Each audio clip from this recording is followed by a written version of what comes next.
Welcome to Fraser 365. Over the next several days, we're going to be hearing from some of our mission partners about how they heard their call into mission work and what they're doing today. We hope, as you listen to each day, that you'll be asking God to reveal where He may be calling you to work in ministry and mission. Today's story is from Carter McWhorters, who works in Thailand, as he answers the question, how were you called into the mission field?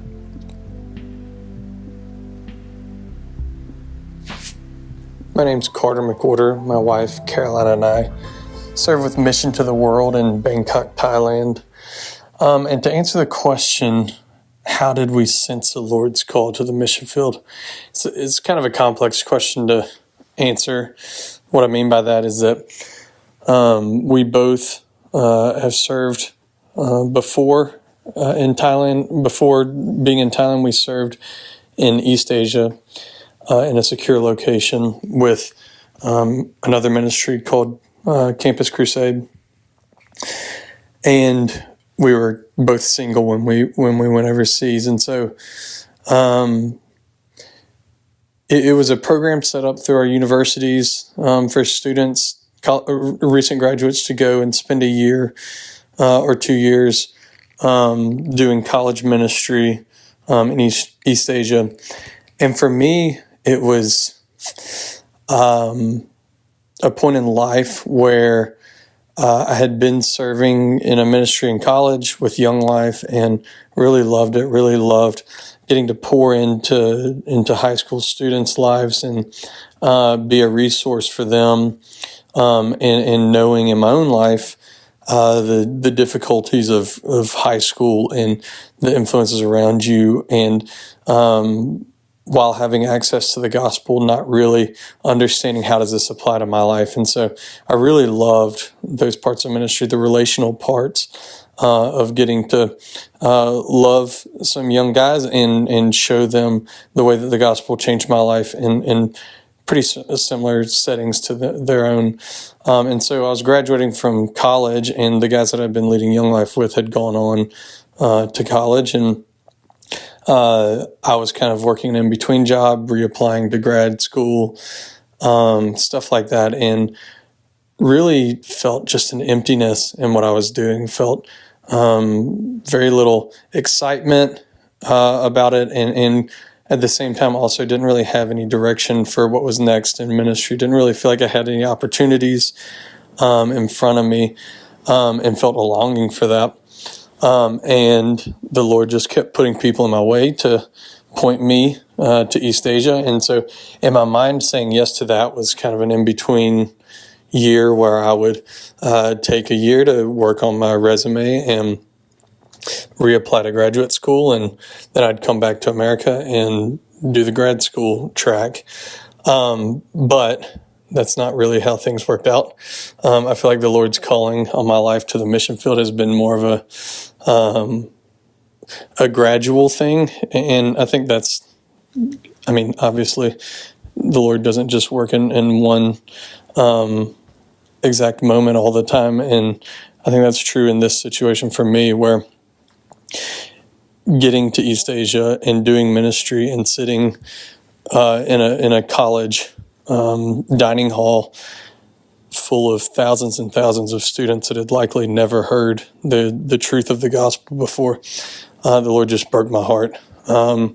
He showed me the need again and again. He showed me students who would talk to me about just the despair of their life, the emptiness that they feel, the pressure they feel from family and from school, and the desires they have for their lives and the emptiness they feel and all of those things. And then I would share the gospel with them, and there would just be no interest often. And then sometimes you would see the gospel change lives. And really it was just the overwhelming amount of people that had no clue, had no understanding of the hope that we share in the gospel. Being surrounded by that many people and seeing how few people have gone just kept drawing me back. And the Lord just kept making that very clear that that's what he had for me. That calling has changed over the years. And with COVID, we weren't able to go back into East Asia. And so that's when the change to Bangkok, Thailand came in, and felt like we really had a lot more clarity. We were married during COVID, and felt like making that decision together as a married couple, we had a lot more clarity since we had been overseas as to what we were looking for, where we wanted to be. And I mean, it's just a very different outlook as a being several years older, not being 1 year out of college, things like that. And so we knew we both wanted to be in an unreached part of the world, and wanted to be in a place where there was not necessarily no access to the gospel, but where there were very few believers. And so Thailand was a place where we knew some people that had served. We had been to Thailand, and just as you read about Thailand, it's one of the most unreached countries in the world. It's less than 1% Christian. It's a country that's open to visitors. I mean, anybody with an American passport could go and spend 30 days there with no visa. And so there's easy access to the country, but it's a very interesting contradiction to the amount of Christians there. There are missionaries there, but there's still so many unreached people. And the Lord just, I think, keeps using that for Carolina and myself to draw us back. Just knowing how fortunate and blessed we are here, especially in the South in America, to have churches around us, good churches, ones that preach the gospel, and people that pour their lives into us.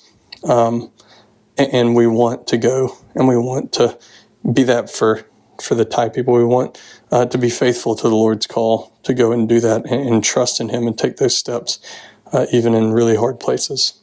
So, like I said, it's not really a moment where the Lord wrote it in the clouds that this is what you are to go and do.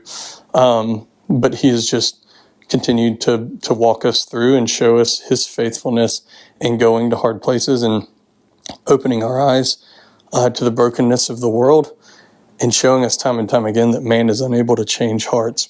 But it is through the power of His Spirit that comes. And I feel fortunate to be able to go and to be used by the Lord in that way.